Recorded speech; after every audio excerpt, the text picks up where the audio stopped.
व्यक्ति की आजादी पर हमला बंद करो, बंद करो। बीजेपी डूब मरो, बीजेपी हाय हाय हाय हाय, बीजेपी शर्म करो। देखिए, इस देश में आम आदमी की आवाज़ को कुचलने की कोशिश कर रही है इस देश की सरकार, और इस सरकार को बनाने वाली भारतीय जनता पार्टी। अभी हाल में हमारी अध्यक्ष सईदा हमीद, हर्षवर्धन और कई लोग जो असम में जिस तरह से डिस्टेंशन कैंप है, उस कैंप में जिस तरह से लोगों को रखा जा रहा है, एक तरह से उनको जेलों में बंद किया जा रहा है, उसके ख़िलाफ़ वो लोग प्रेस कॉन्फ्रेंस कर रहे थे। उसमें उन पर हमले किए गए। लगातार 100 लोग करीब बीजेपी के गुंडे जमा हो गए और उन्होंने उन पर हमला किया।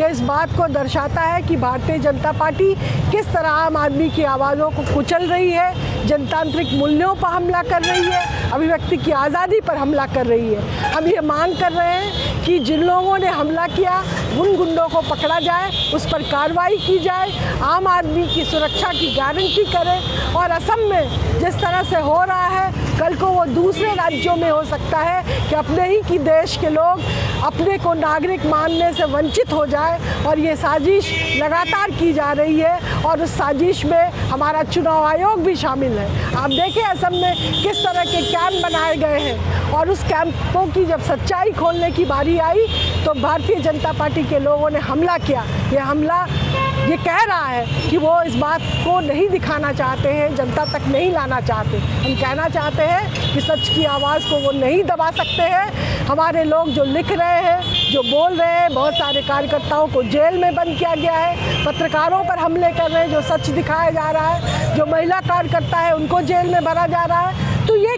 किस तरह की सरकार है जो अपनी ही पार्टी के लोगों को गुंडागर्दी करने की खुली छूट दे रखी है। इसलिए भारतीय जनता पार्टी को शर्म आनी चाहिए।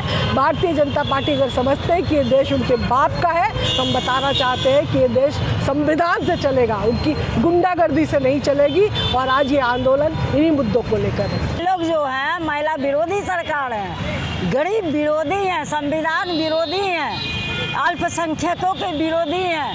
ये सरकार जो है पूंजीपतियों का है, फांसीवादी ताकत जो है हम लोग को, गरीब लोग को दबोच रही है, वोट चोर कर रहा है। ये सरकार क्या बोलेगी? महिलाएं सुरक्षित नहीं है। महिलाएं को देखिए जो न स्कूल में सुरक्षित है, न कॉलेज में, न बस में, न सड़क में, कहीं भी सुरक्षित नहीं है। जबकि प्रेस क्लब में जा कर के हमारी अध्यक्ष वहाँ आवाज़ उठा रही थी कि असम में जिस तरह से लोग को नागरिकता ख़त्म करने की बात हो रही है असम सरकार के द्वारा, उसमें जा कर के 100 के संख्या में आके बीजेपी का गुंडा मेरी अध्यक्ष सईदा हमीद के साथ जो बदतमीजी किया, उसके खिलाफ आज हम लोग पूरे देश में हमारी संगठन सड़क पर उतरी हुई है। सरकार डर गई है।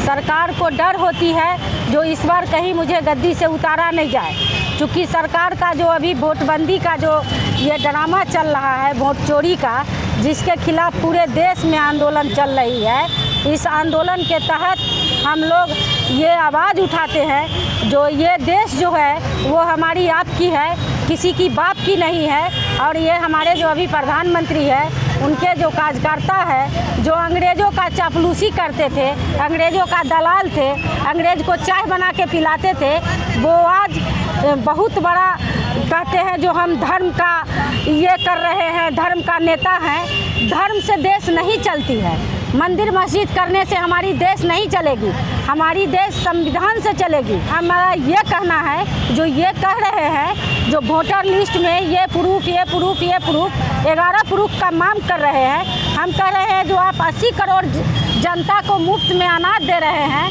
सबका आधार कार्ड से आपका लिंक है, बैंक से लिंक है, तो फिर किस कारण आप 80 करोड़ जनता जो आपको वोट दी, तो या तो आपकी जनता का चुनी हुई जो सरकार है वो सरकार झूठी है, वो सरकार चोर है। हम मांग करते हैं मीडिया के माध्यम से जो आप लोग हमारी आवाज़ वहाँ तक पहुँचाए और उनसे पूछे जो आपके माँ का आधार कार्ड है, आपका जन्म प्रमाण पत्र है, न मुख्यमंत्री जी के माँ का जन्म प्रमाण पत्र है, न प्रधानमंत्री जी का माँ बाप का जन्म प्रमाण पत्र है। बीजेपी